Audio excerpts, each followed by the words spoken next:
సంపూర్ణగుటకు సాగిపోమన్నాడు మాట. సంపూర్ణ ఏదైనా సరే సంపూర్ణగుటకు సాగిపోవాలన్నమాట. ఇవన్నీ దానికి నిర్జీవ క్రియలలో ఏమీ లేదు. మారు మనసు, బాప్తిస్మము ఇవన్నీ మూలపాట. అంటే నేను ఏమంటానంటే వినండి, దీనికి జస్ట్ చిన్న ఇంటూ ఇచ్చి నేను ముందుకు వెళ్తాను. విద్యకి చదువుకు సంబంధించిన దానిలో అంగన్వాడీ పిల్లలు ఉంటారు. అంగన్వాడీకి పిల్లలకి సంబంధించిన లెసన్ ఉంటుంది కదా, ఉంటుంది. ఎలిమెంటరీ స్కూల్ పిల్లలకి చెప్పే లెసన్ ఉంటుంది.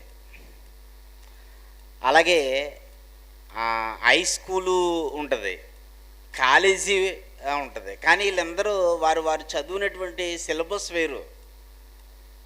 అంగన్వాడీ పిల్లల్ని తీసుకెళ్ళాలంటే ఎలా తీసుకెళ్ళాలి? ఎత్తుకుని తీసుకెళ్ళాలి.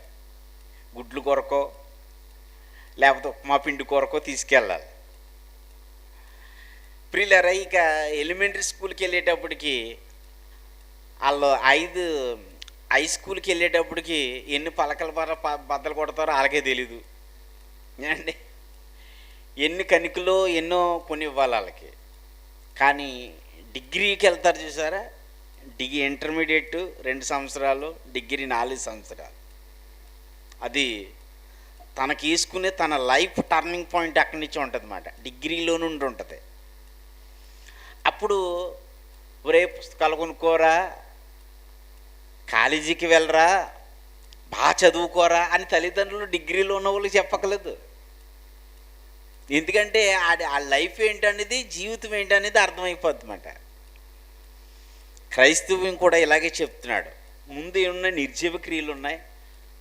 ముందు ఏమంటాం? ఇప్పుడు అమ్మ మారు మనసు పొందండి, మారు మనసు పొందండి అని చెప్తాం కదా. ఇవన్నీ చెప్తున్నాడు అన్నమాట. ముందు ఇవన్నీ నిర్జీవ క్రియలు, మారు మనసు, దేవుని యందలి విశ్వాసమును, బాప్తిస్మము ఇవన్నీ ఉన్నాయి. కానీ ఒక సమయం వస్తుంది, మనం ఎక్కడికి వెళ్ళిపోవాలి? సంపూర్ణోగుటకు సాగిపోవుదుము. సంపూర్ణోగుటకు సాగిపోవాలన్నమాట. ఆ సంపూర్ణతలో ఏముంది? ఎందుకు సాగిపోమంటున్నాడంటే చూడండి ఒకసారి.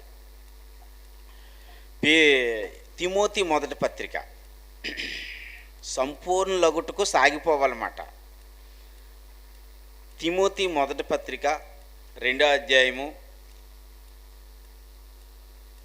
1వ వచనం చూడండి. మనము సంపూర్ణ భక్తియు మాన్యతయు కలిగి నెమ్మదిగాను సుఖముగాను బ్రతుకు నిమిత్తము. చూడండి ఏంటి? నెమ్మదిగాను సుఖముగాను బ్రతుకు. ఈ బ్రతుకే ఆ సంపూర్ణ స్థాయి మాట. అన్నాడు కదా, సంపూర్ణ భక్తి యొక్క మాన్యతయు సుఖముగాను నెమ్మదిగాను బ్రతుకు అన్నాడు. అంటే భక్తి ఉంది, సంపూర్ణ భక్తి ఉంది. నెమ్మది సుఖం ఎక్కడుంది చెప్పండి? ఎక్కడుంది? సంపూర్ణ భక్తిలో ఉంది. పరలోకంలో అంటారు చాలామంది. నెమ్మది సుఖం ఎక్కడుంది ఏమండి? అందరూ అంటారు, అందరి మాట చెప్పేది ఎలా కుదురుతుంది ఏమండి? ఎక్కడుంది? అసలు నెమ్మది భక్తి ఉన్నది కదా, ఉన్నది. అది ఎక్కడుందంటే సంపూర్ణ భక్తిలో ఉంది. ఆ సంపూర్ణ భక్తిలోనికి, అంటే భక్తి వేరు, సంపూర్ణ భక్తిలోనికి వెళ్ళి చూస్తే ఖచ్చితంగా ఉంది. అది ఏం చేస్తుందంటే మనల్ని సంపూర్ణ ఒకటుకు మనల్ని నడిపిస్తుంది అన్నమాట. దేవుడు అదే కోరుకుంటున్నాడు ప్రియులారా. దానిలో నెమ్మది సుఖము ఉంటుంది అన్నమాట. సరే, ఇంకో మాట చూడండి. కొలస్సీ పత్రిక సంపూర్ణ అగుటకు సాగిపోదుము అని అన్నాడు. కొలస్సీ పత్రిక మరి 2వ అధ్యాయము 2వ వచనం నుండి సంపూర్ణ గ్రహింపు అన్నా కానీ చదవండి. సంపూర్ణ గ్రహింపు యొక్క సకల ఐశ్వర్యము కలిగిన వారై దేవుని మర్మమై ఉన్న క్రీస్తును స్పష్టముగా తెలుసుకున్న వారై ఆదరణ పొందవలనని వారందరి కొరకు నేనేం చేస్తున్నాను? పోరాడుచున్నాను. ఎవరు పోరాడుతున్నదే? ఏమండి? ఎవరు? అపోస్తలుడైనటువంటి పౌలు గారు. సంఘానికి దేవుని సేవకుడు మాట, గృహ నిర్వాహకుడు. ఒక ఇంటికి తల్లిదండ్రులు ఎలా అయితే ఉంటారో పౌలు గారు సంఘానికి గృహ నిర్వాహకుడు మాట. క్రీస్తు న్యాయపీఠం ఎదుట సంఘము అతను మాత్రమే ఉంటారన్నమాట. ఆలోచించండి, క్రీస్తు న్యాయపీఠం దగ్గర ఎవరు ఉంటారు? సంఘంగా కూడుకున్న మీరు, మీకు నాయకుడిగా ఉన్న సేవకులు అయినటువంటి మేము క్రీస్తు న్యాయపీఠం దగ్గర ఉంటామన్నమాట. మేము చెప్పిన దాన్ని బట్టి మీరు ఎలా ఉంటారో భక్తిలోంచి వినండి, సంపూర్ణ భక్తిలోకి వెళ్తారన్నమాట. సంపూర్ణ భక్తిలోకి వెళ్ళిన తర్వాత మీరు నెమ్మదిగాను సుఖముగా బ్రతుకుతారు, ఇంకా జీవిస్తారన్నమాట. నెమ్మదిగాను సుఖముగా జీవిస్తారు. మీ జీవితాన్ని బట్టే మాకు అక్కడ కిరీటం ఇస్తాడు. అదే మా ప్రయాస. మీరిక్కడ జీవించాలి. మీరు సంఘం జీవించినప్పుడే, సంఘం సుఖంగా ఉన్నప్పుడే, సంఘం నెమ్మదిలోనికి వెళ్తున్నప్పుడే క్రీస్తు న్యాయపీఠం ఏముంటుంది? కిరీటం ఎవరికే? మాకు. మీకు? నాకున్న కిరీటం మీకు ఉండదా? మీకు కూడా ఉంటుంది కిరీటం. మీకు తెలిసినా నాకున్న కిరీటమే మీకు కూడా ఉంటుంది. మనం అందరం కూడా క్రీస్తు న్యాయపీఠం దగ్గర కిరీటం ఉంటుందనే ఈ యొక్క ప్రయాస ప్రియులారు నిరీక్షణ ఉంది. మొన్న మధ్య డిఎస్సి ఎగ్జామ్ రాశారు. ఎంత కష్టపడ్డారు? ఎందుకు? జాబ్ కొరకు. ప్రియులారు ఆలోచించండి. అంటే ఆ జాబ్ వచ్చిన వాళ్ళు ఎంత సంతోషంగా ఉండరా? చాలా సంతోషంగా ఉంటారు. ఎంతమందికో ఫోన్లు చేసి చెప్పుకుంటారు. ప్రతి ఒక్కరు ఫోన్లు చేసి టీచర్ జాబ్ మీకు వచ్చిందా? మీ అల్లుడికి వచ్చిందా? మీ అబ్బాయికి వచ్చిందా? మీ అమ్మాయికి వచ్చిందా? ఓ ఎంత ఆనందంగా ఉంటారు. అవును, మీకు తెలిసిన క్రీస్తు న్యాయపీఠం ఎదుట నీకు డిఎస్సి జాబ్ వచ్చిందా? నీకు టీచర్ జాబ్ వచ్చిందా? నెలకెంత? ఇవన్నీ ఏమాట కూడా నువ్వు జీవించావా లేదా అని అడుగుతాడు. అంతే. వినండి, నువ్వు రెస్ట్లో ఉన్నావా లేదా? నువ్వు విశ్రాంతిలో ఉన్నావా లేదా? నువ్వు పరిశుద్ధంగా జీవించలేదా? నువ్వు పవిత్రముగా జీవించవలేదా? నీ జీవితాన్ని బట్టి ఎంతమంది కౌంటర్లోనికి వచ్చారు, లెక్కల్లోనికి వచ్చారు అనేది అడుగుతాడు. మన జీవితాన్ని బట్టి అనేక మంది ఈ రక్షణలోనికి, స్వాస్థ్యంలోనికి వస్తారు. మన జీవితాన్ని బట్టి రక్షణ లేని వారైతే రక్షణలోనికి వస్తారు. రక్షణలో ఉండి జీవితంలో ఫెయిల్ అయిన వారైతే మన జీవితాన్ని చూసి ఖచ్చితంగా వాళ్ళు ఏం చేస్తారు? జీవితంలోనికి వస్తారు. ఏంటయ్యా నువ్వు ఇంత నెమ్మదిగా ఉన్నావు? ఏంటి ఇంత సుఖంగా ఉన్నావు? ఏంటి ఇంత విశ్రాంతిలో ఉన్నావు? శాంతమ్మ గారు, ఏంటి ఈ మధ్య నువ్వు ఇంత ఆదరణలో ఉన్నావు? ఎక్కడి నుంచి వస్తుంది నీకు ఈ ఆదరణ అని అడుగుతారు. అప్పుడు నువ్వేం చెప్తావు అంటే, నేను మర్మమై ఉన్న క్రీస్తును స్పష్టముగా తెలుసుకున్నాను, అందుకే నా హృదయంలో ఇంత ఆదరణ ఉందని ప్రూఫ్, ఆధారాన్ని పెట్టి నువ్వు వచనాన్ని పెట్టి నువ్వు చెప్తావు. అప్పుడు ఆ వ్యక్తి నమ్మక ఏం చేస్తాడు? చెప్పాలంటే మనకి అబద్ధాన్ని నమ్మడానికి దానికి ఆధారం అవసరం లేదు, నమ్మేస్తాడు అంతే. కానీ సత్యం చెప్పేటప్పుడు మాత్రం ఖచ్చితంగా ఏం చేయాలి? వచనం చూపించాలి, ఉంది కాబట్టి మనకి. ప్రియులరా, ఆ స్వాస్థ్యంలో రక్షణలో ఉన్నవాడు ఖచ్చితంగా ఆధారంలోనికి వస్తాడు, మన ఆధారణను బట్టి. అందుకనే పౌలు ఏం చేస్తున్నాడు అంటే అది చెప్తున్నాడు అక్కడ. పౌలు అందుకనే చెప్తున్నాడు, పోరాడుతున్నాడు. పౌలు పోరాడుతున్నాడు. ప్రియులారా, మనం ఎందుకంటే ఈ పోరాటం సంపూర్ణ గుట్టుకు సాగిపోయుడి, ఎక్కడ కూడా నిలబడకూడదు. పోరా పోరాటం అంటే మన పోరాటం ఏమీ లేదు. ఆత్మ చెప్పుచున్న మాట సంఘముతో ఆత్మ చెప్పుచున్న మాట చెవిగలవాడు వినుగాక. అంటే వింటున్నప్పుడు సంఘం గ్రహించాలన్నమాట. ఎలా గ్రహించాలంటే ఇది ఆత్మ ద్వారా వచ్చే మాట, ప్రభు నాతో పలుకుతున్న మాట్లాడుతున్న మాట, స్వరము అని గ్రహిస్తే ఖచ్చితంగా ఆ ఆదరణ అనేది మీరు జీవితంలోనికి ఆటోమేటిక్గా వచ్చేస్తారన్నమాట. అంటే సంపూర్ణ లోగుట్టుకు మీరు సాగిపోవడానికే వెళ్ళిపోతూ ఉంటారన్నమాట. సంపూర్ణ లాగుట్టుకు సాగిపోవాలని కోరుకుంటున్నాడు, సంపూర్ణం అవ్వాలి. అంగన్వాడీ పిల్లలకి ఏముంటుందండి? ఏముంటుంది? ఉప్మా పిండి తప్ప, కోడిగుడ్లు తప్ప. ఎక్కడికి వెళ్ళాలి? డిగ్రీ స్థాయికి వెళ్ళాలి, అక్కడ ఉంది. కానీ ఇప్పుడు విచిత్రం ఏంటంటే క్రైస్తవం అంతా ఎక్కడ ఆగిపోతుందంటే అంగన్వాడీ పిల్లలు గుడ్లు కోసం, ఉప్మా పిండి కోసం. అక్కడ కాదు, అక్కడ లేదు, రీచ్ అవ్వాలి. ఆయన ఇలాగే కోరుకున్నాడు, సంపూర్ణ ఒకటుకు. ఈ మధ్యలో ఎన్నో వస్తాయి. ఈ మధ్యలో ఎన్ని వచ్చినా సరే యేసుని గురువు మాత్రము ఆయన చెప్పిన మాట ఏం చెప్పాడు అనేది దాని మీదే మన మనసు పెట్టాలి. ఈ మధ్యన ఎన్నెన్నో ఈ శరీరం చూపిస్తూ ఉంటుంది, వాటన్నిటినీ మనం పక్కన పెట్టాలి.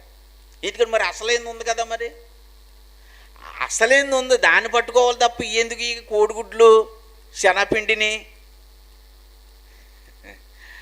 ప్రియులారా, దేవుని నిజంగా మనకు అద్భుతమైనటువంటి జీవ క్రియేటం ఉంది. అవి ఇక్కడ ఉన్నాయి తెలిసిన చాలామంది ఒక మాట అంటారు, మీరేనండి, ఇక్కడ ఏమీ లేదండి. ఇప్పుడు శాంతమ్మ గారు అన్నట్టు, శాంతమ్మ గారు అని మీరే కదా అన్నారు, ఇక్కడ ఏమీ లేదండి విశ్రాంతి. ఎక్కడ? పరలోకంలో నుండి విశ్రాంతి, కిరీటం అక్కడండి, అన్నీ ఏదైనా ఇంక అక్కడేనండి, ఇక్కడ ఏమీ లేదని అంటారు. పేషెంట్లు అంటారన్నమాట ఈ మాట. ఒంట్లో బాగాలేని వాళ్ళు, అనారోగ్యంతో ఉన్న వాళ్ళు ఇలాగంటారు. కానీ ప్రభు అలా అనడం లేదు. ఏమన్నాడంటే దైవభక్తి ఇప్పుడు జీవం విషయంలోనూ రాబోబు జీవం విషయంలోనూ ప్రయోజనాలు. దైవభక్తి ఇప్పుడు జీవము రాబోబు జీవంలోనూ ప్రయోజనకరమై ఉంది. ప్రయోజనం అంటే ఏంటి? ప్రయోజనం ఉంది దైవభక్తిలో.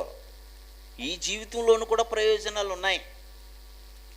అది మీరు ఖచ్చితంగా ఈ శరీరాన్ని పెట్టి ఇది ఖచ్చితంగా ఇక్కడ చూస్తారో అక్కడ చూస్తారు.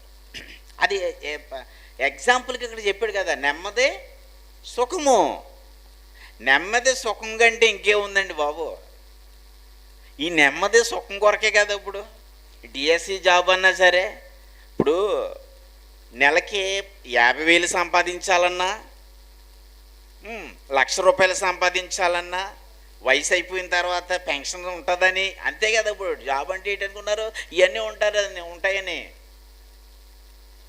ఇవన్నీ చెప్పండి, ఇవన్నీ దేని కొరకు? ఇవన్నీ దేని కొరకు? కూటు కొరకు చెప్పండి. కోటి విద్యలు దేని కొరకు? కూటు కొరకు. అంటే జానడు పొట్ట కొరకు. సరే, అన్నీ ఉన్నాయి. దీనికి ఏముండాలి? నెమ్మది. అన్నీ ఉన్నాయి. మరి నెమ్మది సుఖం లేకపోతే చెప్పండి, నెమ్మది సుఖం లేకపోతే అర్థమే కదండి. ఇప్పుడు బోలంతా పెన్షన్ ఇంట్లో వచ్చి అలా కూర్చుంటున్నారు అంతే. ఎన్నో రోగాలతో అలాగే ఉన్నారు ప్రియులారా. మీకు విషయం తెలిసిన నెమ్మది సుఖం అనేది అది దేవుడిచ్చినటువంటి వరము. దీన్ని పొందుకోవడం లేదు ప్రియులారా. సంపూర్ణతలో ఇవన్నీ ఉన్నది, నెమ్మది ఉంది, సుఖం ఉంది. అందుకనే పౌలు గారు ఏం చేస్తున్నారంటే వాళ్ళ కొరకు ప్రార్థన చేస్తున్నాడు. ఎబ్రీ సంఘస్థులతో అయితే సంపూర్ణ ఒకటికి సాగిపోండి అని అంటున్నాడు. వీళ్ళ కొరకైతే ప్రార్థన చేస్తున్నాడు అన్నమాట. ప్రార్థన చేస్తున్నాడు ప్రియులారా. మోషే కూడా పాపం చాలా కష్టపడ్డాడు. మోషే దేవుని పిలుపుని పెట్టి, దేవుని సేవకుడిగా పిలుపుని పెట్టి ఐగుప్తీయులను బయటికి తీసుకొచ్చినప్పుడు నిర్గమకాండం 12వ అధ్యాయం 12వ వచనంలో పస్కా బలి ఇచ్చాడు. దేవుని విశ్వాసాన్ని పెట్టి మోషే ద్వారా ఇశ్రాయేలీయులకు పస్కా బలి ఇచ్చాడు. మరణదూత నుండి వాళ్ళని కాపాడాడు. 14వ అధ్యాయము మరి 9, 10 వచనాలకు వచ్చేటప్పటికి మోషే అహరోనుల మీద సొనుగుడ్డు స్టార్ట్ అయిపోయింది. ఎందుకని చెప్పండి? ఎందుకని? ముందు ఎర్ర సముద్రం, వెనకాల ఫరో సైన్యం. మోషే, ఐగుప్తులు మాకు సమాధులు లేవనుకున్నావా, ఇక్కడికి వచ్చి తీసుకొచ్చావు అని మోషే అహరోనుల మీద సొనుక్కుంటున్నారు. నిజంగా మోషే ఎంత మంచివాడు. మోషేని దేవుడు ఎలా పేరు పెట్టాడంటే అతనికి, మోషే నా ఇల్లు అంతటిలో నమ్మకమైన వాడు, మిక్కిలి సాత్వికుడు. 6 లక్షల మంది ఒకేసారి ఆ వ్యక్తి మీద కోపపడితే ఎలా ఉంటుంది చెప్పండి? ఇంట్లో ఒక్క భార్య మన మీద పడితేనే ఎలా ఉంటుంది? మనకి చాలా కోపం వచ్చేస్తుంది. మన భర్త చిన్న మాట అంటేనే చాలా కోపం వస్తుంది. ఒక 2, 3 కలిసి ఒక మాట అంటేనే చాలా కోపం వస్తుంది. అలాంటిది 6 లక్షల మంది ఒకవైపు అయిపోయారు, మోషే అహరోనుల మీద సొనుగుతున్నారు. మోషే దేవుని మీదే ఆధారపడ్డాడు, దేవుణ్ణి అడిగేవాడు. ఏటి నాయన ఏటి పరిస్థితి అంటే, వాళ్ళని ఊరక నిలిచి ఉండమని చెప్పు, ఇశ్రాయేలీల పక్షమున యెహోవా యుద్ధం చేస్తున్నాడు అని దేవుడు మోషేతో మాట్లాడాడు. ప్రియులారా, ఇప్పుడు చూస్తున్న ఈ ఐగుప్తీయులను మరి అన్నాడు చూడరని చెప్పు మోషే అని చెప్పాడండి దేవుడు. దేవుడు ఇశ్రాయేలీలతో మాట్లాడేవాడు కాదు, మరిని ఈ సమాచారం అంతా ఎవరితోనూ? మోషేతోనే. ఎందుకంటే మోషే ఇశ్రాయేలు పక్షమున మంచిగా ఆలోచించేవాడు మాట. మరి నాయకుడు కదా, మరి నాయకుడు. అప్పుడు గృహ నిర్వాహకుడు ఎవరంటే ఇశ్రాయేలీలందరికీ మోషే. వాళ్ళందరినీ కాపాడడానికే మోషేని నిలబెట్టుకున్నాడు. ఈ పౌలు పత్రికల్లో ఎబ్రి పత్రిక, కొలసీ పత్రిక వచ్చేటప్పటికి పౌలు గారిని నిలబెట్టుకున్నాడు. ఇప్పుడు ఇలాగా మనది ఎలా నిలబెట్టుకున్నాడు ప్రియులారా? ఆ కాలంలో మోషేని నాయకుడిగా నిలబెట్టుకున్నాడు. మోషేతో దేవుడే మాట్లాడేవాడు, ఇశ్రాయేలీలతో మాట్లాడేవాడు కాదు. మోషే చెప్పాడు, ఇదిగో మీ పక్షమున యుద్ధం చేస్తున్నాడు దేవుడు, యుద్ధం చేస్తున్నాడని. నిజంగా మోషే వారితో మాట్లాడినప్పుడు నిజంగా వాళ్ళు ముందు ఎర్ర సముద్రము, వెనకాల ఫరో సైన్యము నమ్మేరు ప్రియులారా. నమ్మాలన్నమాట. నమ్మటి నీ వలనైతే నమ్మువానికి సమస్తము కూడా సాధ్యము. అంటే వినాలి, విన్నదాన్ని నమ్మాలి. వినకపోయినా సరిగ్గా వినలేదనుకోండి, నీకు నమ్మకం రాదు. వినాలి, జాగ్రత్తగా వినాలి. సమస్తము పరీక్షించి మేలైన దానిని చేపట్టమన్నాడు. ప్రియులరే, వినాలి. విన్నప్పుడు విన్నదాన్ని ఆమెనని పలకాలి, ఆమెన్ అని పలకాలి. దాన్ని ఖచ్చితంగా నమ్మాలి. ప్రభువా, నువ్వు నాతో మాట్లాడుతున్నావు. సంఘముతో ఆత్మ చెప్పుతున్న మాట చెవిగలవాడు వినుగాక. అంటే ఆత్మ చెప్తున్నాడు ఇక్కడ, పేతురు గారు కాదు. పేతురు గారికి అయితే మీకు జీవం కలగదు, పేతురు గారు మాట్లాడితే మీకు నెమ్మది కలగదు, సుఖం కలగదు మీకు. దేవుని ఆత్మ మాట్లాడుతుందని నమ్మినప్పుడు నిజంగా దానివల్ల మీకు మేలు కలుగుతుంది అన్నమాట. మేలు కలుగుతుంది, ఖచ్చితంగా మేలు చూస్తారు. వాళ్ళు ఏం చేశారంటే మోషే చెప్పిన మాట నమ్మేరు ప్రియులారు. అక్కడ వాళ్ళు సొనుగుడు గొనుగుడు ఎన్ని అయిపోయింది. తర్వాత వాళ్ళు నమ్మేరు మాట. నమ్మిన తర్వాత ఏం జరిగిందంటే ఆ మాట చూడండి, నిర్గమకాండము 14వ అధ్యాయం 15వ వచనం చూడండి. అందరూ బైబిల్ తీయండి, రాసుకుంటే తర్వాత రాసుకుందరు. కానీ నిర్గమకాండము 14వ అధ్యాయము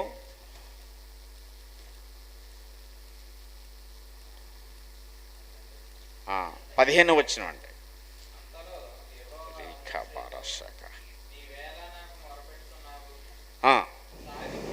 సాగిపోవుడి అను ఇశ్రాయేలీయులతో చెప్పుము, నీవు నీ కర్రని ఎత్తి ఆ సముద్రం వైపు నీ చెయ్యి చాపి దానిని పాయలుగా చేయుము, అప్పుడు ఇశ్రాయేలీలు సముద్రం మధ్యను ఆరిన నేల మీద నడిచిపోవుదురు. చూసారా,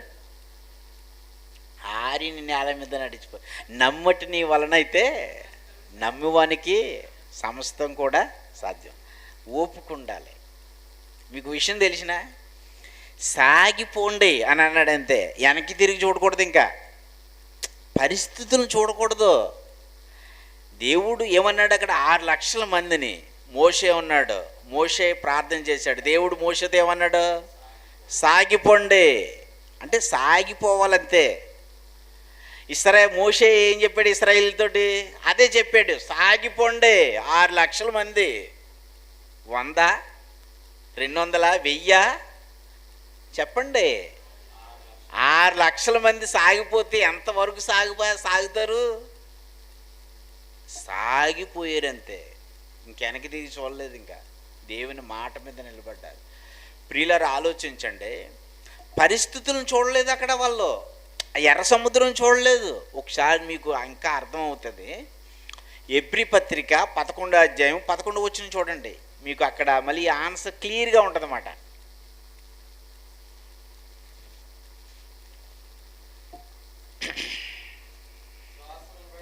విశ్వాసమును బట్టి 29 అండి, 11:29. విశ్వాసమును బట్టి వారు పొడి నేల మీద నడిచినట్లు ఎర్ర సముద్రంలో పడి నడిచిపోయిరి. ఐగుప్తీయులు అలాగ చేయి చూచి మునిగిపోయిరి. చూసారా, ఇశ్రాయేలీయులు ఏం చేయరు? విశ్వాసమును బట్టి ఆరిన నేల మీద నడిచినట్టు నడిచిపోయారు. విశ్వాసమును బట్టి వాళ్ళు ఏం చేశారంటే సాగిపోయారంట. అలా సాగిపోవడం స్టార్ట్ అయింది. ఎర్ర సముద్రము 2 పాయలు అయిపోయింది అంతే.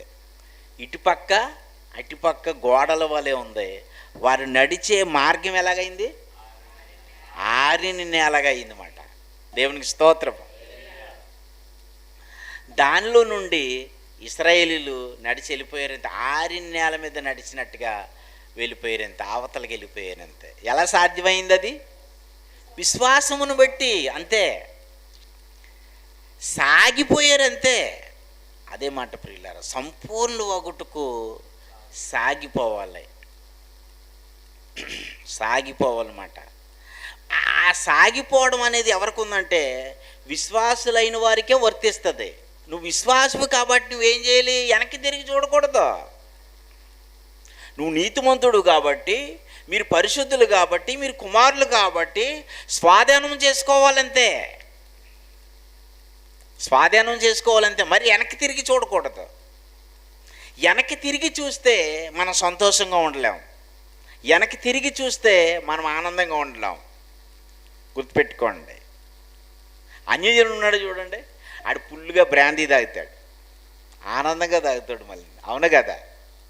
సినిమాకి వెళ్ళి సంతోషంగా చూస్తాడు, ప్రతి దానిలో ఎంజాయ్ చేస్తాడు. కానీ నిన్ను ఎంజాయ్ చేయనివ్వడు, నీకు ఎంజాయ్ ఉండదు. మళ్ళీ దానిలోకి వెళ్తే ఏదో కాసేపు భ్రమను పెట్టి చూడాలి తప్ప మరలా బాధే, విచారమే. క్రైస్తవుడికి విశ్వాసికి విచారమే, బాధే.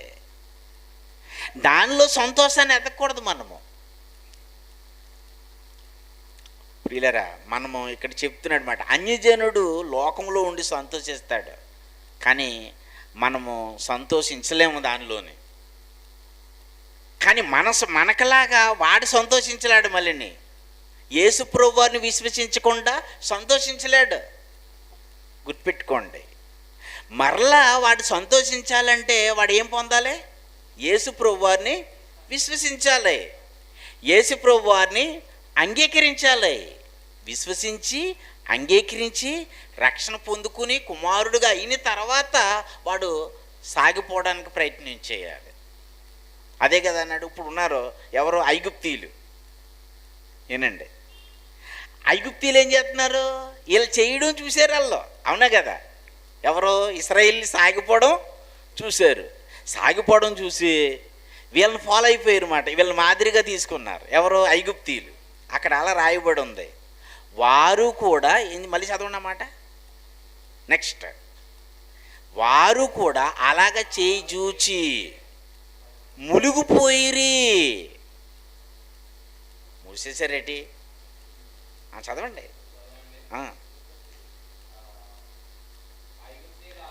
ఐగుప్తీయులు అలాగ చేయి చూచి మునిగిపోయిరి. ఎలా చేయి చూచి?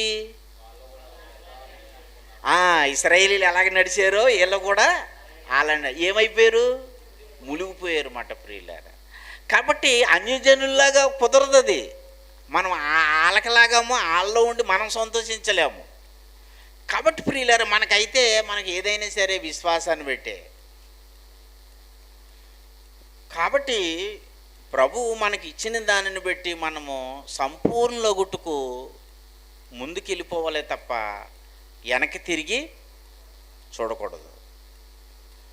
వెనక్కి తిరిగి ఎవరు చూశారు? దేవుడు సొదొమ గొమొర్ర పట్టణంలో నుండి దేవుడు చెప్పాడు మాట. లోతు భార్యతో చెప్పాడు. ఏమని చెప్పాడంటే, నీ భార్యను నీవు నీ పిల్లలను సోయారు చిన్నది అనే పట్టణానికి వెళ్ళిపోండి, వెనక్కి తిరిగి చూడకండి. ఇది దేవుని మాట. వాళ్ళు ఏం చేశారు? బాగానే వెళ్తున్నారు ప్రయాణము. దేవుని మాట మీద వెళ్తున్నప్పుడు ప్రయాణం బాగానే ఉంది. కానీ సగం ఆ గ్రామానికి వెళ్ళిన తర్వాత లోతు యొక్క భార్య ఏం చేసిందంటే వెనక్కి తిరిగి చూసింది. ఉప్పు స్తంభం అయిపోయింది. అంతే, ఉప్పు స్తంభం అయిపోయింది. వెనక్కి తిరిగిన వెంటనే ఉప్పు స్తంభం అయిపోయింది. లోతు చూశాడా? చెప్పండి, లోతు చూశాడా? శాంతమ్మ గారు, లోతు చూశాడా అండి? చూడలేదు కదా? Very good. లోతు చూడలేదు. ఏంది చూడలేదు? దేవుని మాటను గుర్తుపెట్టుకున్నాడు. ఇప్పుడు కూడా జీవిత ప్రయాణంలో ఖచ్చితంగా దేవుడు ఏం చెప్పాడంటే, దేవుడు చెప్పిన మాట ప్రకారంగా వెళ్ళిపోవాలి. సాగిపోండి, ఈ అనుభవంలో ఉండాలి. సంపూర్ణ ఒగుటుకు మనం సాగిపోవాలి. ఇక్కడ అక్కడ కూడా ప్రియులారా, మనము ఈ మధ్యలో మళ్ళీ ఎన్నో వస్తాయి. మళ్ళీ ఇప్పుడు యోబు అరుకాలు కానించి నడినెత్తి వరకు బాధగల కురుపులతో మోస్తున్నాడు. ఈ లోపులు యోబు భార్య వచ్చి ఏమంటుంది? యోబు, నువ్వు యథార్థంగా ఉన్నావు కదా, నీ యథార్థతను విడిచిపెట్టి దేవుని దూషించి చచ్చిపో అని ప్రేరేపిస్తుంది. యోబు భార్య ఎందుకు అలా ప్రేరేపిస్తుంది? ఏం చేసిందంటే, ఆవిడ బయట వాతావరణం చూస్తుందన్నమాట. ఎప్పుడు కూడా వాతావరణాన్ని బయట మనం జరుగుతున్నటువంటి సంఘటనలను చూసినప్పుడు ఖచ్చితంగా మనం కూడా రెస్ట్లో ఉండలేము, నెమ్మదిలో ఉండలేము. రెస్ట్లోనూ నెమ్మదిలోనూ ఆదరణలో లేకపోతే ఖచ్చితంగా మనం మాట్లాడేస్తాం అన్నమాట.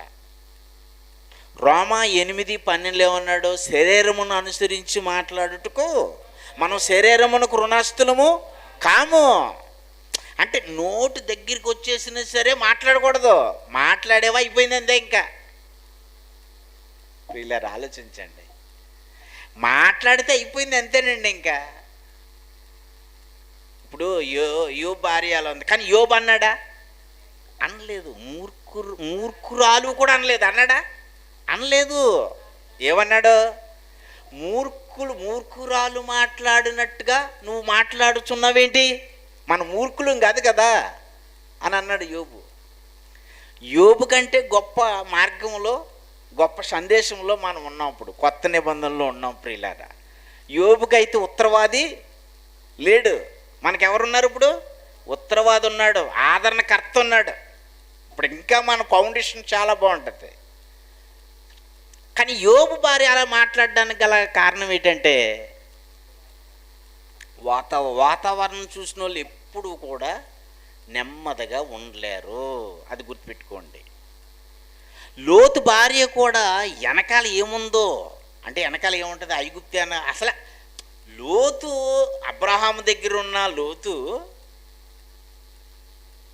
సొదొమ గొమొర్ర ఆ పట్టణం చూడగానే ఏమనిపిస్తుంది? అది బంగారానికి నిధి మాట. అది బంగారము, పల్లపు భూమి, కొన్ని సంపదలు ఎక్కువ ఉన్నాయన్నమాట. మనోడు ఎక్కువ సంపాదించేసాడు అక్కడ. ఎవరో? లోతు గారు అన్నీ సంపాదించేశాడు. దేవుడు ఖాళీ చేసి వెళ్ళిపోమంటున్నాడు. ఇప్పుడు స్త్రీలకి ఎక్కువ వ్యామోహం ఎక్కువ, ఏది కూడా ఇడిచిపెట్టలేరు. అవునా కదా? అసలు వెనక్కి తిరిగి చూడడానికి గల ఉద్దేశం ఏంటి చెప్పండి? స్త్రీలు చెప్పండి. పెద్ద పెద్ద పుంజులు, కోడి పెట్టలు, అప్పటికే సంపాదించిన బిందులు, బకెట్లు, కొంతమంది చిన్న చిన్న వాటికి ఏదో దాన్ని ఏదో అంటారబ్బా, అంతా పోతే పిడకల గుడికి ఏడ్చిందంట. అంతే కదా, అంట శాంతంగా ఉంటాయి లేదా సామెతలు. ఇల్లు గాలి ఒకటి ఎడుతుంటే సూర్యులో చుట్ట కాలిపోతుందని ఒకటి ఎడుతున్నాడు. ఆల్రెడీ ఇల్లు కాలిపోతుంది, ఒరే నా చుట్టా అంటున్నాడు.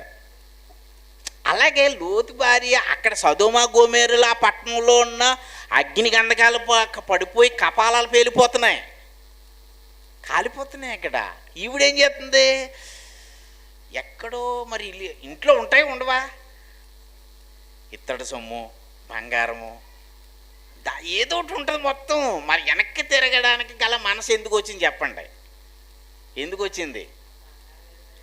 ఏదో ఉంది మొత్తం మీద, అంత వెనక్కి తిరిగి పుస్తాం. అలాగే అయిపోతున్నారు ఇప్పుడు లోకమంతాన్ని.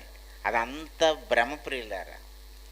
కానీ నిజంగా దేవుడు ఏం కోరుకున్నాడంటే సాగిపోవాలన్నమాట. మనకు అలాంటివన్నీ వచ్చినప్పుడు యోబు భార్య కూడా అదే పరిస్థితిలోకి వెళ్ళిపోయింది. యోబు భార్య ఏం చేసిందంటే పైన వాతావరణం అంతా చూసి ఏమంటుందంటే, యోబు యథార్థంగా ఉన్నావు కదా, దేవుడు నీకు ఏం చేశాడు, నీ యథార్థతని విడిచిపెట్టి దేవుణ్ణి దూషించి చచ్చిపో అని ప్రేరేపిస్తుంది.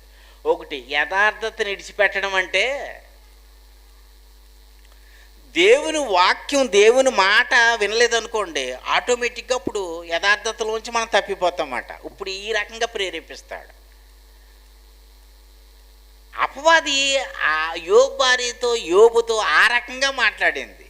ఇప్పుడు ఏంటనుకున్నారు, దేవుని వాక్యం వినకపోతే చాలు, సంఘానికి నువ్వు సంఘ సహవాసంలో లేకపోతే చాలు, నువ్వు ఖచ్చితంగా ఆ యథార్థతలోంచి పడిపోతావు, అంతే, ఏం పర్వాలేదు, పడిపోతారు అంతే యథార్థతలోంచి.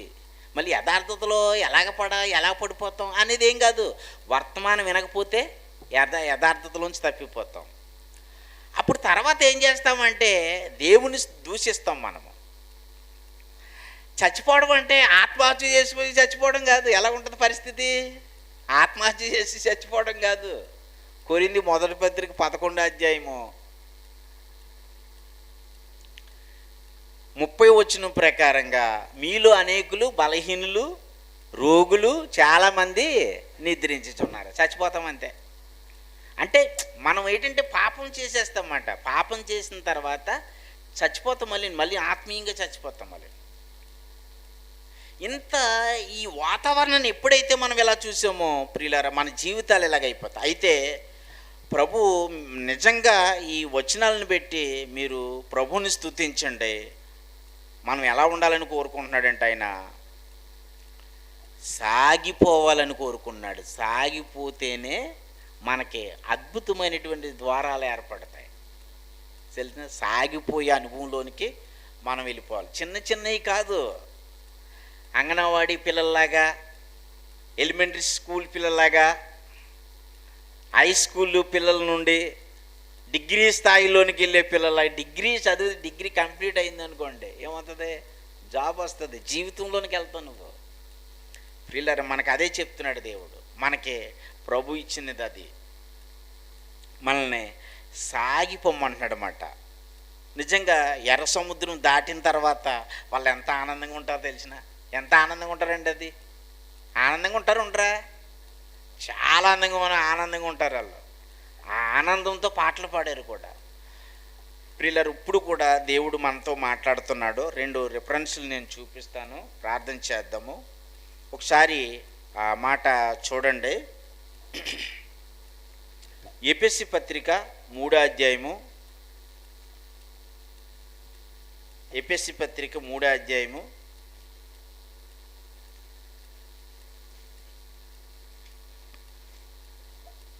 18వ వచనం చూడండి. తీసారా?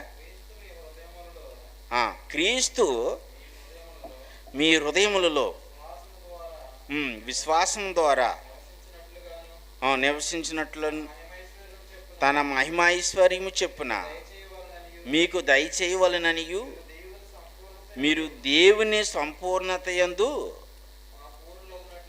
పూర్ణులగునట్లుగా ప్రేమయందు వేరుపారి స్థిరపడి సమస్త పరిశుద్ధులతో కూడా దాని వెడల్పు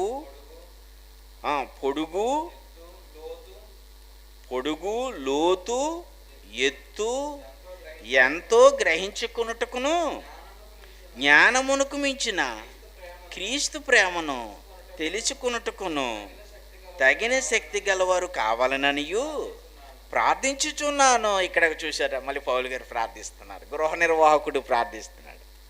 ఏం చేస్తున్నాడు? దేవుని శక్తి ప్రేమయు గ్రహించవలనని నేను ప్రార్థించుచున్నాను అని చెప్తున్నాడు. ప్రియులారా, 20వ వచనం కూడా చూడండి. మనలో కార్యసాధకమైన తన శక్తి చెప్పున మనం అడుగు వాటి అన్నిటికంటేను ఊహించు వాటి అన్నిటికంటేను అత్యధికముగా చేయు శక్తి గల దేవునికి. ఏటంటారా? ఇక్కడ చూడండి, మనలో కార్యసాధకమైన తన శక్తి చెప్పున మనము అడుగు వాటి అన్నిటికంటే. మీరు అడుగుతున్నారు ఏమన్నానే? మీరు అడుగుతున్నారా అమ్మా? వింటున్నారా? మీరు అడుగుతున్నారు. మనం అడుగు వాటి అన్నిటికంటేను ఇంకేముందండి? ఊహించు వాటి అన్నిటికంటేను అత్యధికముగా చేయు దేవుని శక్తి.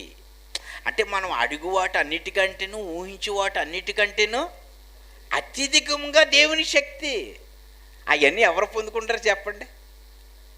యేసు ప్రభువుని విశ్వసించిన మీరే పొందుకుంటారు. అన్ని అంత ఉంది ఆయన దగ్గర. రాత్రి ఎప్పుడో కానీ మనం చదువుకున్నాం కదా మాట, కుడివైపున ప్రభు వలేస్తాను అన్నారు కదా వాళ్ళు. కుడివైపున నీ మాట చెప్పును వలేస్తున్నావు ప్రభు అని అన్నారు. అవునే కదా? ఎన్ని చేపలు పడ్డాయి?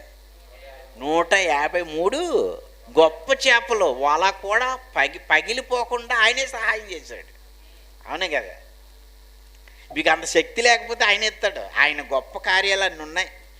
మీరు ఊహించు వాటన్ని ఊహలకు అందని కార్యాలు చేయగల దేవుని శక్తి ద్వారా వాటిని పొందుకుంటారంతే. అదేంటది? సంపూర్ణ లగుటుకు సంపూర్ణ స్థాయిలో ఉందన్నమాట. ఈ కార్యాలన్నీ అక్కడ ఉన్నాయి. ప్రియులారా, వాటిని మనం రీచ్ అవ్వాలి. మనము ఎప్పుడు కోడిగుడ్లు శనగపిండి ఈ కాదు. అంగనవాడి పిల్లల దగ్గర ఏముండదు, ఎవరిని తీసుకోరు జాబుకి, వాళ్ళని ఎవరిని తీసుకోరు. ఎలిమెంటరీస్ పిల్లల్ని ఎవరిని జాబుకి తీసుకోరు. చిన్నపిల్లల్ని 18 సంవత్సరాలు ఉన్న వాళ్ళని ఎవరిని జాబుకి తీసుకోరు.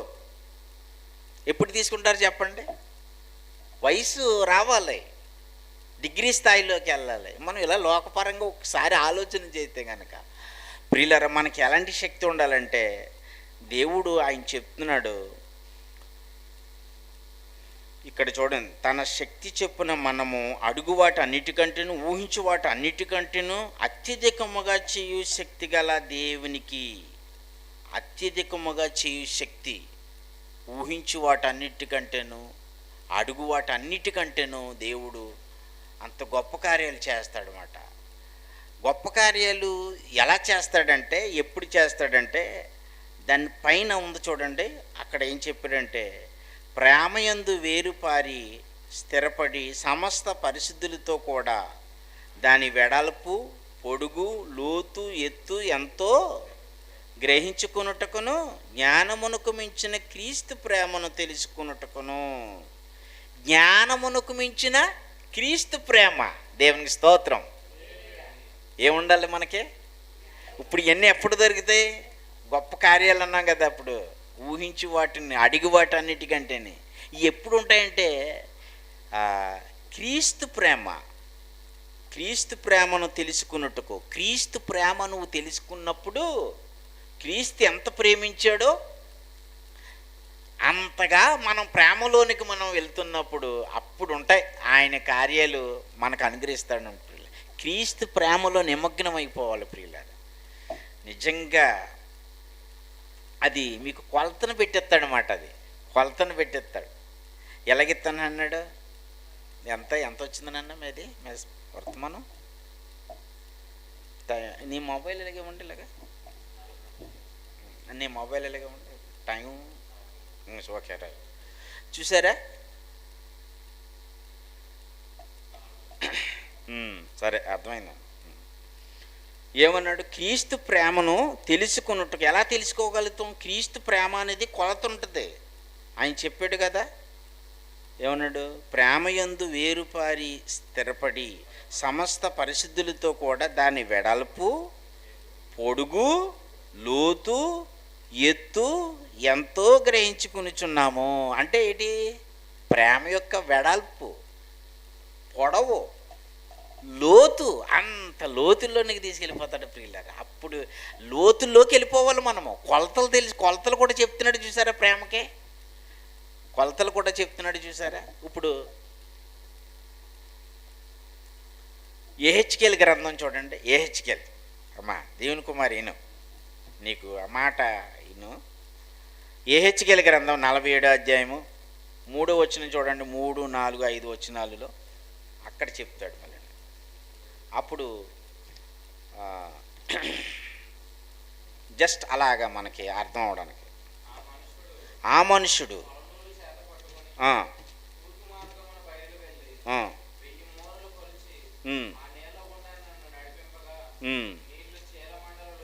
నీళ్ళు చీలమండల లోతు ఉండెను. ఆయన మరి 1000 మూరలు కొలిచి నీళ్ళగుండా నన్ను నడిపింపగా నీళ్లు మోకాలు లోతు ఉండెను. ఇంకా 1000 మూరలు కొలిచి నడిపింపగా నీళ్లు మొలలోతు ఉండిను. ఆయన ఇంకాను 1000 మూరలు కొలవగా నీళ్లు మిక్కిలి లోతై నేను దాటలేనంత నది కనబడెను. దాట వీలు లేకుండా ఈదవలసినంత నీరు గల నది ఆయన. ఎంత బాగుంటుందో చూడండి. మీకు వెళ్ళారనుకోండి, అద్భుతంగా ఉంటుంది ప్రియులారా. ఇది ఊహించిన కార్యాలు, మనం అడిగి వాటి అన్నిటికంటే ఊహలకు అందని కార్యాలు ఇక్కడ జరుగుతాయి.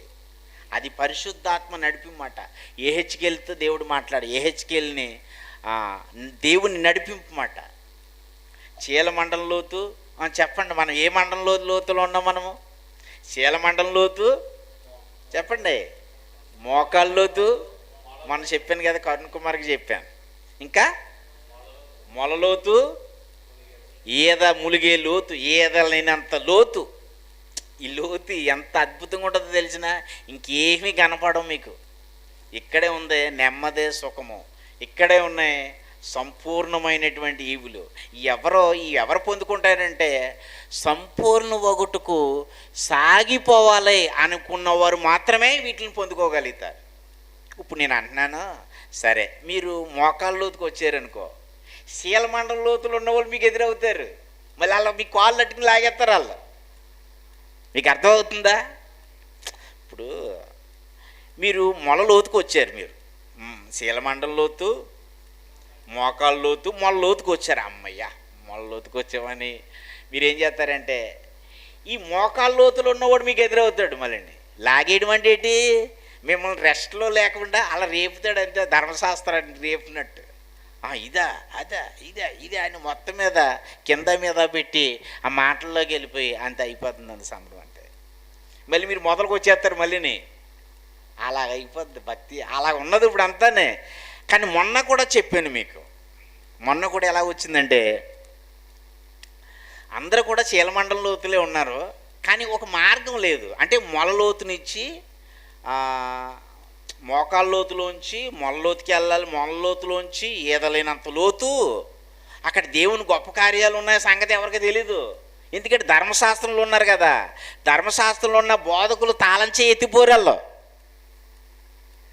తాళం చేయి ఎత్తిపోతే ఓపెన్ ఎలాగవుతాయి? మనకు ఓపెన్ అయ్యి రెడీగా ఉంది. ఓపెన్ అయ్యి రెడీగా ఉన్నాయి. శీలమండలం లోతులోంచి మోకాళ్ళలోంచి మొలలోతు వెళ్తాం. ఈ లోపులో మనం రీచ్ అవ్వకుండా ఏం చేస్తాడంటే ఎవడో ఒక లాగేస్తూ ఉంటాడు. ఇప్పుడు ఒకడు దీని పేరేం పేరు అంటే ఈ కృపవాక్యం అర్థమైంది, కానీ ఏం చేస్తారు ఇప్పుడు? భార్య కావచ్చు, భర్త కావచ్చు, అత్తమామలు కావచ్చు, స్నేహితుడు కావచ్చు, బంధువుడు కావచ్చు, ఎవరో ఒకరు ఏం చేస్తారంటే రెస్ట్లోంచి లాగేస్తారు. ఎంతమంది ఎదురైనా సరే నీ గురేటి సాగిపోవాలి.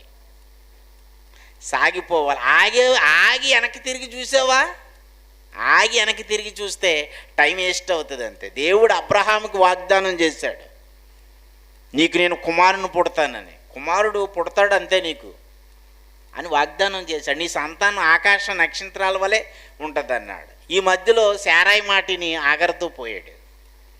శరీరాన్ని పెట్టి ఇస్మాయిల్ని అన్నాడు. 13 సంవత్సరాలు ఏమైంది ఏండి? అర్థం కాలేదు. 13 సంవత్సరాలు లేట్ అయింది. వాగ్దానం ఏమైంది? ఆగిపోయాం. వాగ్దానం నెరవేరుతుంది కానీ ఈ మధ్యలో ఏమైంది? లేట్ అయింది అంతే. ప్రియులారా, ఆలోచించండి. మనం ఎప్పుడు కూడా ఏదలేనంత లోతు ఏంటనుకుంటున్నారు? ప్రేమ. ప్రియులారా, ఇటు అలాగ ఉంటుందా ప్రేమ? ఉంటుంది. ఇప్పుడు చూస్తారు ఇప్పుడు మీరు ప్రేమ.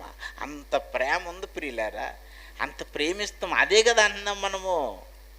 ఇంత గొప్ప పరిచర్యను మనకి ఇచ్చాడు. ఈ పరిచర్యలో సొనుగుడు, గొనుగుడు, అసూయ, కక్ష ఏమీ లేవు. ఇవన్నీ పాతి పెట్టాడు యేసుప్రభు అంతే. కానీ మనమే ఏం చేస్తాం చెప్పండి? అవన్నీ ఏం చేస్తాం మనము? తవ్వుకుంటాం. అసూయ, గర్వము, కోపము ఇవన్నీ తవ్వుకుంటాం. తవ్వుకుంటే ఏముంది? కంపు తప్ప ఏమి ఉండదు.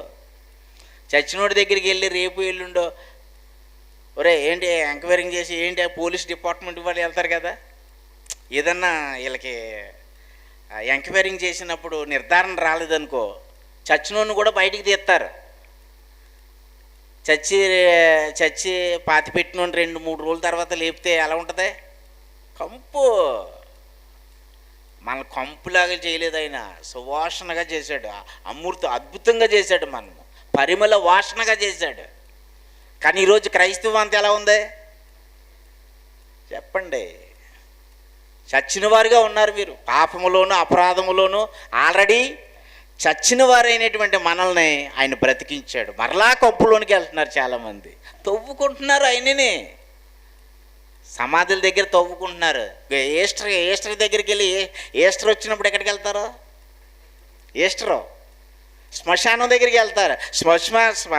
శ్మశానం దగ్గర ఏముంది? చచ్చిన ఎముకలు ఉన్నాయి. ఏమన్నాడు? అక్రమం, వేషధారణ అంటాడు కదా, చచ్చిన ఎముకలు అని అంటాడు యేసుప్రభు. వేషధారులైన శాస్త్రులారా, పరిసయ్యులారా, సున్నము కొట్టిన సమాధులను పోలి ఉన్నారు మీరు అంటాడు. సున్నము కొట్టిన సమాధులు అయితే పైకి చాలా అలంకరించి ఉంటాయి, తెల్లగా ఉంటాయి, దండలేసి ఉంటాయి. లోపల చచ్చిన ఎముకలు, కంపు ఉంటుంది. ప్రియులారా, మనం ఆ కంపులో లేము. మనము దేవుడు తీసుకొచ్చాడు. పరిమళ వాసనగా దేవుడు మనల్ని పెట్టాడు. ఆ వాసన చూపించాలి అద్భుతంగా. ప్రియులు, ఇంత ఖచ్చితంగా ఉందన్నమాట. ఏదలేనంత లోతుల్లోనికి మనం వెళ్ళాలి. సంపూర్ణ వగుటుకు సాగిపోవాలి. అది ఎలా ఉంటుందో ఒకసారి అపోస్తుల కార్యములు 7వ అధ్యాయము 60వ వచనం చూడండి. 69 అపోస్తుల కార్యములు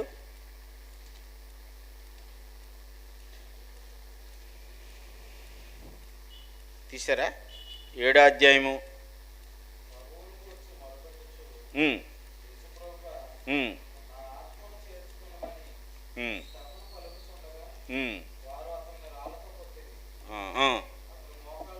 అతడు మోకాల్లోని, ప్రభువా వారి మీద ఈ పాపము మోపకమని గొప్ప శబ్దముతో పలికెను.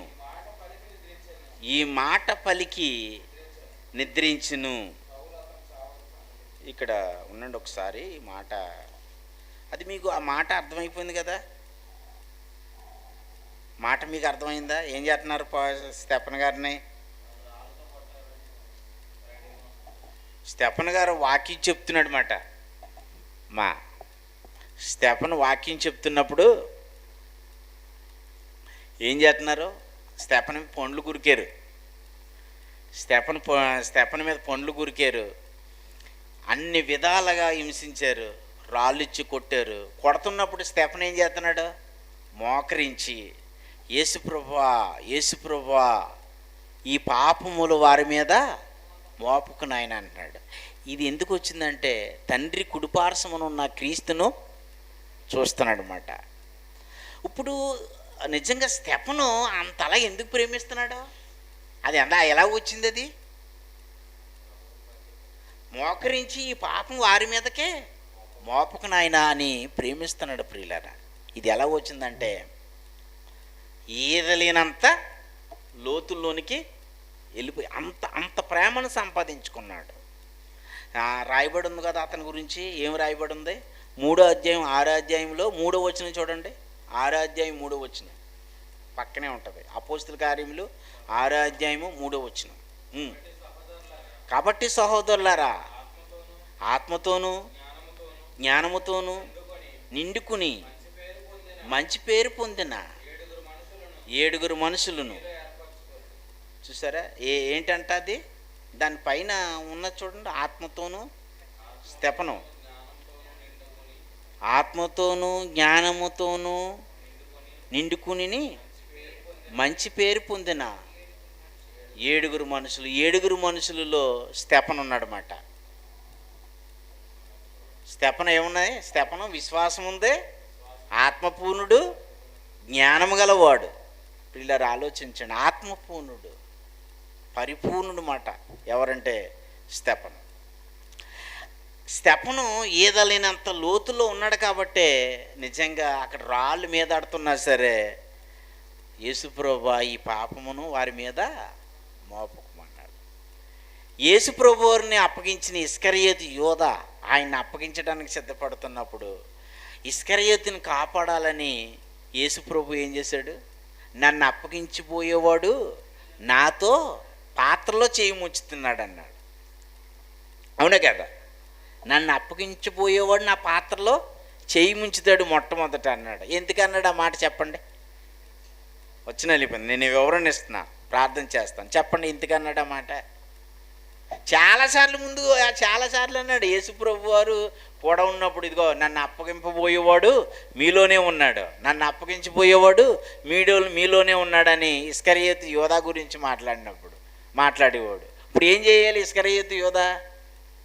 యేసుప్రభు నా కోసమే మాట్లాడుతున్నాడు అని అనుకోవాలా? చాలామంది అలా అనుకుంటారు. అందుకే కదా సంఘముతో ఆత్మ చెప్పుచున్న మాట చెవిగలవాడు వినుగాక. చాలామంది ఏమనుకుంటారంటే ఇది మాట నా గురించే మాట్లాడినట్టు ఉన్నదేటి అని అనుకోరు. కాదు, ప్రయోజనకరమైనది ఏది దాచుకోడు. ప్రభు ఆత్మ దాచుకోడు. అది నాకు కావాలి, మీకు కావాలి, ఆయన పిల్లలందరికీ కావాలి, యూట్యూబ్లో ఉన్నవారు కావాలి, లైవ్లో ఉన్నవారు అందరికీ ప్రభు మాట కావాలి. నా గురించి కాదు అని అనుకోకూడదు అన్నమాట. ఇస్కరియోతు యోధాతో యోధాను కాపాడాలని యేసుప్రభు ఎన్నోసార్లు మాట్లాడాడు. పాపం అతని మనసు యేసుప్రభుని అనేకోలిది అతను కఠిన మనసు వచ్చేసింది అన్నమాట.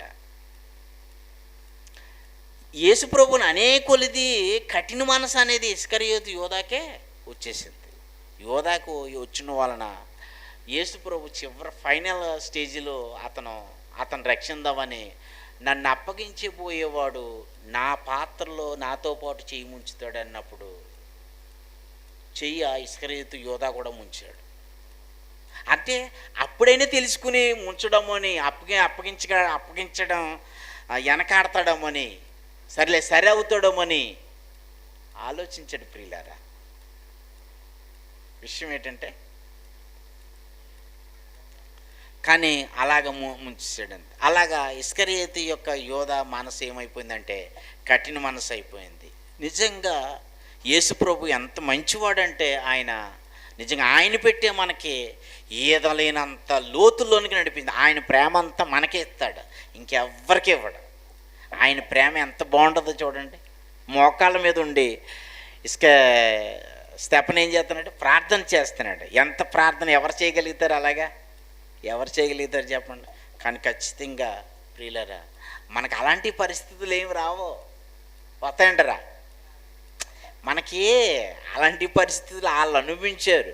ఇప్పుడు కూడా కొంతమంది హతసాక్షులుగా చేస్తున్నారు, హతసాక్షులు అయిపోతున్నారు. మొన్న అమెరికాలో ఒక పాస్టర్ గారిని ఒక మతోన్మాది చంపేశాడు. విషయం ఏంటంటే మనం ఎప్పుడు కూడా చనిపోయిన వాళ్ళని దృష్టి పెట్టుకోకూడదు. ఆయన పిలుపు ఉందే, వెళ్ళిపోయారు. మీరేం చేయాలి? దేవుడు నన్ను కాపాడుతాడు ఆయన, విశ్వాసాన్ని పెట్టి మీరు వెళ్ళిపోవాలంతే తప్ప చనిపోయిన వాళ్ళని అందరిని చూసి బలహీనులు అయిపోయేదే విశ్వాసం కాదు. చివరికి ఒక మాట చెప్తున్నాను చూడండి.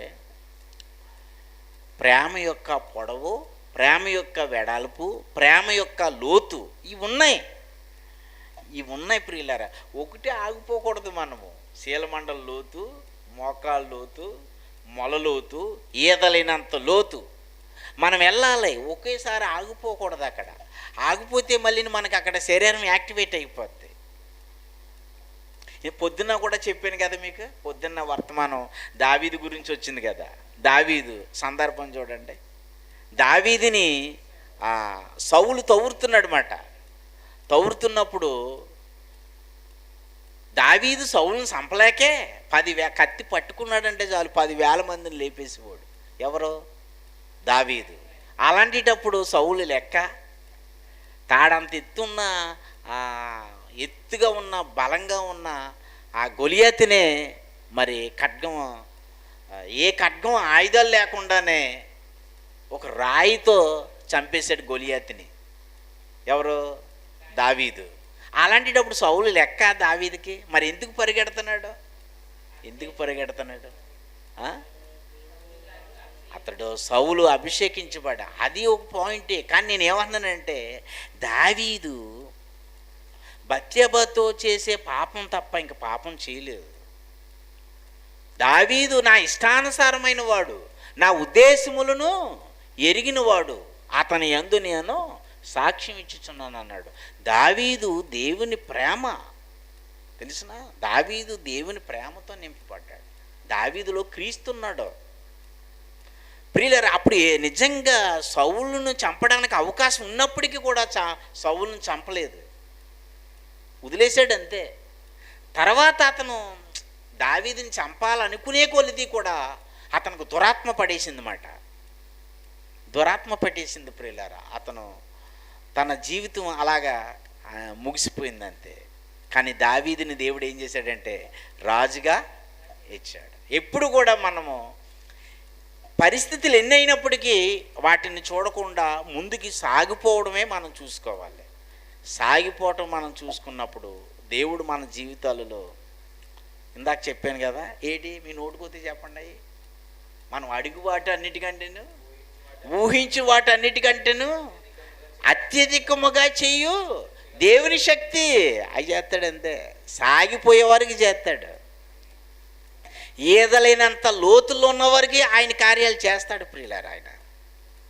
ఆయన చేస్తాడనమాట. మీరు గుర్తుపెట్టుకోండి. మీరు వెనక్కి తిరిగి చూడక్కర్లేదు. ఆ కార్యాలు, దేవుని కార్యాలు చూడాలి. ఎప్పుడు కూడా చిన్నవి చూడకూడదు.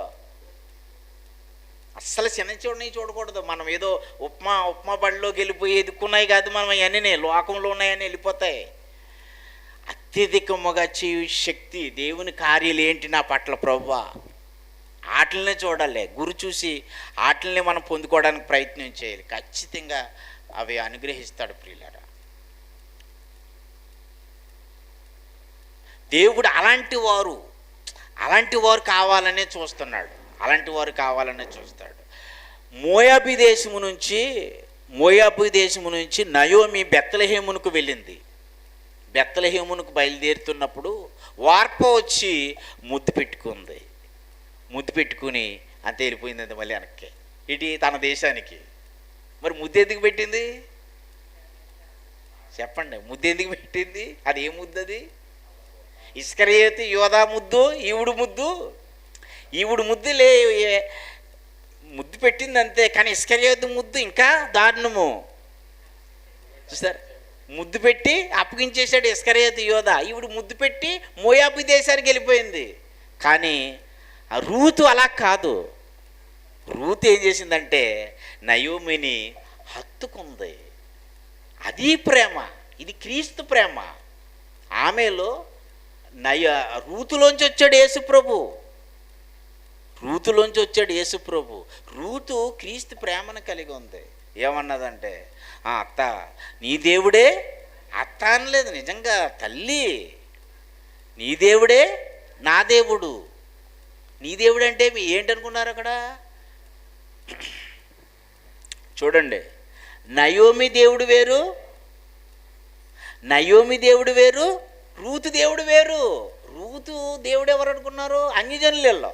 రూతు లోతు పెద్ద కూతురు సంతానం, మోయాబీ సంతానం, అవును కదా. వీళ్ళు లోతుకి మద్యం పట్టించి కన్నారన్నమాట. లోతు సంతానం అన్నమాట ఈ మోయాబీ సంతానం, అన్యజనుల సంతానం అన్నమాట. కాబట్టి ప్రియులారా, వీళ్ళ అన్యులు మాట. ఇప్పుడు దానిలో నుండి రూతు వచ్చేయమంటుందంటే, అత్త నీ దేవుడే నా దేవుడు, నీ జనమే నా జనము, నిన్ను నన్ను మరణము తప్ప ఎవ్వరు కూడా వేరు చేయరని హత్తుకుందన్నమాట. ఇది ఏదలేనంత. అందుకనే నిజంగా రూతు ఆశీర్వదించబడ్డది. అక్కడ బోయాజు పంటలోనికి వచ్చినప్పుడు నిజంగా అక్కడ అంత ఆశీర్వాదమే. అది అంత రూతు గ్రంథం చదవండి, ఇవన్నీ చరిత్ర అంతే. రోజు బోయాజు పొలంలో పరగ ఏరుకోవడానికి వెళ్ళింది. అప్పుడు బోయాజు అంటాడు రూతుతో, అమ్మ నువ్వు ఇక్కడ నుండి వేరే దానిలో పరగ ఏరుకోకో, దీనిలోనే పరగ ఏరుకో, నేనెవ్వరు ఆటంకపరచరు అని బోయాజు చెప్పాడు. బోయాజు ఎవరు? ఇతనిలోని కూడా యేసుప్రభు వాగ్దానమే, ఇతడు కూడా యేసుప్రభువే. ఇదంతా ప్రియులారా ప్రేమ వాతావరణంలో మనం ఉంటాం అన్నమాట. మనకి ఏది కొదువు కాదు. అడిగిన వాటికంటే, ఊహించిన వాటి అన్నిటికంటే చెయ్యు దేవుని శక్తి మన పట్ల కుమ్మరించబడుతుంది ఖచ్చితంగా. అట్టి మీరు అడిగు వాటి అన్నిటికంటే, ఊహించు వాటి అన్నిటికంటే ప్రభు కార్యాలు మీ పట్ల జరుగును గాక. ఆమెన్ అనండి, ఆమెన్. అంత శక్తి, అంత ప్రేమిస్తున్నాడు ప్రియులారా. ఆయన ప్రేమ అంతా కూడా మన మీద కుమ్మరిస్తున్నాడు అన్నమాట. మీరు ధైర్యంగా ఉండండి. ఏమీ మనకి సొనుగు కానీ ఏమీ కూడా యాక్టివేట్ అవ్వాలన్నటువంటి చింతలు ఉండక్కలొద్దు మనము. ఇవన్నీ అయ్యో అయిపోతున్నాయే, పాపం చేసేస్తున్నానే, అసూయ వచ్చేస్తున్నాయి, రాబోయి ఖచ్చితంగానే. మీరు వర్తమానం వింటున్నప్పుడు అవి ఏమీ రావు. ఖచ్చితంగా అట్టి శక్తిని, అట్టి ధైర్యము, ఆదరణ మీ ప్రభు మీకు అనుగ్రహించును గాక. ఆమేన్. పిల్లలు ఆలోచించండి, మనము సంపూర్ణ వగుటకు సాగిపోవాలి. ఈ మధ్యలో ఎన్నో ఉంటాయి, మళ్ళీ ఎత్తు, పొడవు, వెడల్పు ఇవన్నీ ఉన్నప్పటికీ సంపూర్ణ ఒకటికి రీచ్ అవ్వాలి. ఒక మాట చెప్పి నేను ప్రార్థన చేస్తాను. ఇప్పుడు మేఘాలు పైన ఏముండదో? వర్షం ఉండదో, గాలి ఉండదో. మేఘాల పైన వర్షం ఉండదో, గాలి ఉండదు. మేఘాల కిందే ఏంటి? వర్షము, గాలి. మనం ఎక్కడికి వెళ్ళాలి ఇప్పుడు? ఇందాక తిమోతి 2వ అధ్యాయము 1 తిమోతి 2వ అధ్యాయం 1 చదివినట్టుగా సంపూర్ణ భక్తిలో మాన్యతయు, నెమ్మది, సుఖము.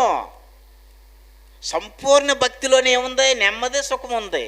అలాగా మేఘాల పైన వర్షం ఉండదు, గాలి ఉండదు. మనం ఎక్కడికి వెళ్ళాలి ఇప్పుడు?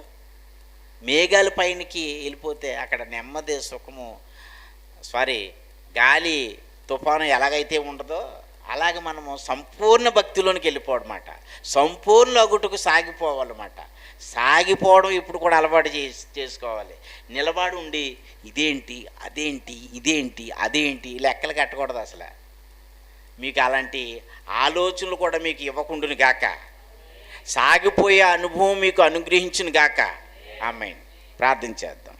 పరిశుద్ధుడైన మా దేవ, కృప కలిగిన తండ్రి, నాయన మేము విశ్వాసం ద్వారా నీ పిల్లలంగా, నీతిమంతులుగా తీర్చబడిన మేము నాయన సంపూర్ణ వగుటకు సాగిపోమంటున్నావు నాయన. దేవా, మరి ఈ భూమి మీద నాయన ప్రేమ యొక్క పొడవు, ప్రేమ యొక్క వెడల్పు, లోతు దేవా, శీలమండలం లోతు, మోకాలు లోతు నాయన, మొలలోతు, ఈదలేనంత లోతుల్లోనికి నాయన మీరు మమ్మల్ని నడిపిస్తున్నందుకే నీకు స్తోత్రాలు నాయన. నీకు స్తోత్రాలు. మేము అడిగి వాటి అన్నిటికంటేను, ఊహించు వాటి అన్నిటికంటేను చేయు శక్తి గల గొప్ప కార్యాలు మీరు మా పట్ల జరిగిస్తున్నందుకే నీకు స్తోత్రాలు చెల్లిస్తున్నాను నాయన. నీకు స్తోత్రములు నాయన నీ పిల్లల్ని బలపరచమని కృప చూపించమని శాంతమ్మ గారిని పెట్టి ప్రార్థిస్తున్నాం. ప్రియులు కరుణ కుమారుని పెట్టి ప్రార్థిస్తున్నాం. దీవుని కుమారుని పెట్టి ప్రార్థిస్తున్నాం. వారి కుమారులు కిషోరు మధుని పెట్టి ప్రార్థిస్తున్నాం. అత్తమామలను పెట్టి ప్రార్థిస్తున్నాం. సహాయం దయచేయండి. నీ సేవకురాలు విజయాన్ని పెట్టి ప్రార్థిస్తున్నాను. నీ సేవకుడు సామేల్పేటను పెట్టి ప్రార్థిస్తున్నాను. మా ఆలోచనలు సంకల్పాన్ని పెట్టి నెరవేర్చమని, నీకు మహిమ కలిగేటట్లుగా మమ్మల్ని నడిపించమని దేవా సహాయం దయచేయండి. శాంతమ్మ గారు అదేవిధంగా మరి కుమారుడు మరి నాయన రాజు పాస్టర్ గారిని పెట్టి, పాస్టమ్మ గారిని పెట్టి, వారి ఇద్దరు బిడ్డలను పెట్టి ప్రార్థిస్తున్నాం. శాంతమ్మ గారు వారి యొక్క కుమార్తె అల్లుడు గారిని పెట్టి ప్రార్థిస్తున్నాం. నెమ్మది సుఖం వారి జీవితాలలో దయచేయండి ప్రభువానికి స్తోత్రాలు. గండెడి గ్రామ ప్రజలందరినీ జ్ఞాపకం చేసుకోమని, కృప చూపించమని ప్రభా, నీ కృపా కనికిరం నీ పిల్లల మీద ఉంచమని యేసు ప్రభు నామంలో ఈ ప్రార్థన అడిగి వేడుకుంటున్నాను మా పరమ తండ్రి. ఆమేన్. అందరికి వందనాలండి. అందరికి వందనాలు.